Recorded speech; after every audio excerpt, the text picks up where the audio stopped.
what advice you would like to give to the young entrepreneurs? मैं इनको ये सलाह देना चाहूंगा कि बी पेशेंस। बिजनेस स्टार्ट करना मतलब ये स्टार्टअप्स ये ऐसा बोलना बहुत आसान है। कोई भी बिजनेस स्टार्ट करे तो उसको 1000 डेज देना है, तो उस 1000 डेज सस्टेन करना बहुत इंपॉर्टेंट थिंग है।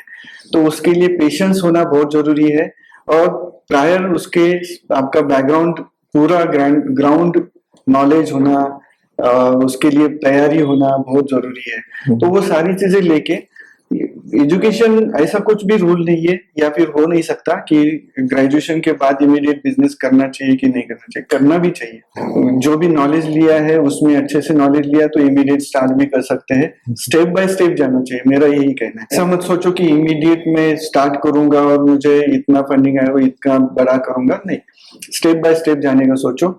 और कोई भी बिजनेस करो प्रॉफिटेबल बिजनेस करने का सोचो। प्रॉफिट के लिए बिजनेस करो, ना फंडिंग के लिए बिजनेस करो, ना नाम के लिए बिजनेस करो, प्रॉफिट के लिए बिजनेस करो। बिजनेस का तो फंडा वही है, तो प्रॉफिट होना बहुत जरूरी है बिजनेस में। और जो पुराने बिजनेसमैन हैं, जो भी बड़े अभी कर रहे हैं, वो तो अच्छे कर रहे हैं इसलिए बड़े हैं। उनके लिए तो हम ये बोलेंगे कि आप जो भी कर रहे हैं उसमें नए एंटरप्रेन्योर्स के लिए कुछ सॉल्यूशंस दे सकते हैं, उनको बिजनेस खड़े करने के लिए कुछ आपकी तरफ से बिजनेसेस ओपन कर सकते हैं। तो वो अपॉर्चुनिटी देना चाहिए उन्होंने, जो न्यू एंटरप्रेन्योर्स है उनके लिए। पहले तो बिजनेस करना चाहिए या नहीं करना चाहिए? ओके, बिल्कुल करना चाहिए। यंग एज में ही करना चाहिए। लेकिन क्लैरिटी होना बहुत जरूरी है इन टर्म्स ऑफ, एक तो आप ये देखो कि आप सच में कुछ ऐसा आइडिया ला रहे हो मार्केट में जो डिसरप्ट करेगा। आप रेड ओशन में काम करना चाहते हो, ब्लू ओशन में काम करना चाहते हो, ये आपको डिसाइड करना पड़ेगा। Only because someone told you this is a great idea and you get into business, it's not a good idea. तो उस बिजनेस शुरू करने से पहले काफी चीजें हैं जो एनालाइज करनी भी पड़ती है। और समटाइम्स कुछ आइडिया ऐसे है कि एनालाइज नहीं करना है, चलो शुरू कर दो, किक स्टार्ट कर दो, वो भी हो सकता है। तो वैसे रूल नहीं है, लेकिन मेरा एडवाइस रहेगा, कैसे रहता है देखो, when you start a business, if you have funds good, otherwise उस ऑफिस के प्यून भी आप हो, सीईओ भी आप ही हो।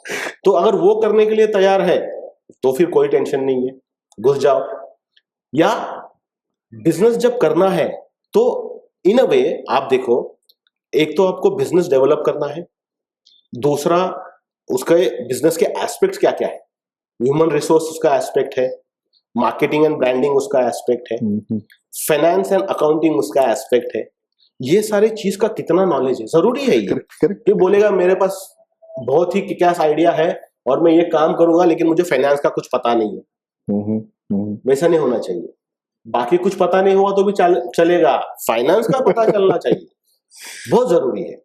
तो मैं तो ये भी बोलूंगा कि अगर पॉसिबल है और अगर आपको सच में करना है तो 1-2 साल किधर काम कर लो यार, कर लो, कोई प्रॉब्लम नहीं। लेकिन जब करोगे तो वो 2 साल ऐसे दे दो। कैसे होता है ना, कभी कभी बहुत सारे देखो लीडरशिप स्किल्स जिसको बोलते हैं, वो मे भी आप दूसरे का देखकर सीख सकते हो या तो इनबिल्ट आप में ही आ सकता है। तो अगर आप कहीं पे काम कर ही रहे हो तो आपके लीडर्स क्या बिहेव कर रहे हैं देख लो, सीख लो उनसे। फाइनेंस अकाउंट टीम कैसे ऑपरेट करता है, एचआर टीम कैसे ऑपरेट करता है, एक ऑफिस कल्चर क्या होता है, रिपोर्टिंग क्या होता है, टीम मेंबर होना क्या बात होती है। ये सब चीजें अगर आपको थोड़ा सा मालूमात हो तो आपका आइडिया जो 3 साल में स्टैब्लिश होने वाला है मे बी वो 1 साल में हो जाए। क्योंकि ये सारी चीजें बहुत इंपॉर्टेंट है बिजनेस चलाने के लिए। नहीं तो आइडिया ग्रेट है, पैसा बहुत है, लेकिन आपके लिए कोई काम नहीं करना चाहता, मतलब है क्या? नहीं। तो पहले जो बोला था मैंने, बाकी उन सब चीजों से और एक चीज बहुत इंपॉर्टेंट है, वो है प्रिजर्वेरेंस। मतलब 1 बार 2 बार 10 बार 100 बार आपको फेलियर मिलेगा इन टर्म्स ऑफ आप एक क्लाइंट बैक करना चाहते हो लेकिन मिल ही नहीं रहा, उसको छोड़ना नहीं। 200 बार 400 बार 1000 बार ट्राई करना। बहुत बार होता है, हम लोग देखते हैं वो नेट इंटरनेट और सोशल मीडिया पे भी कि वो खोदता है, सिर्फ अभी 2 फीट ही रहता है, उसको सोना मिलने वाला है लेकिन अभी मिलता नहीं कि वो छोड़ देता है। नहीं छोड़ना है। अगर आपके पास प्रिजर्वेरेंस है ना तो आप तो लाइफ में कुछ भी कर सकते हो। That is one of the advices I would give. Also, don't forget to like, share and subscribe to our channel. Don't forget to share it with the people who need it the most. so that they can build their business and aspirations around their inventions. Keep innovating and keep earning tremendously. Thank you.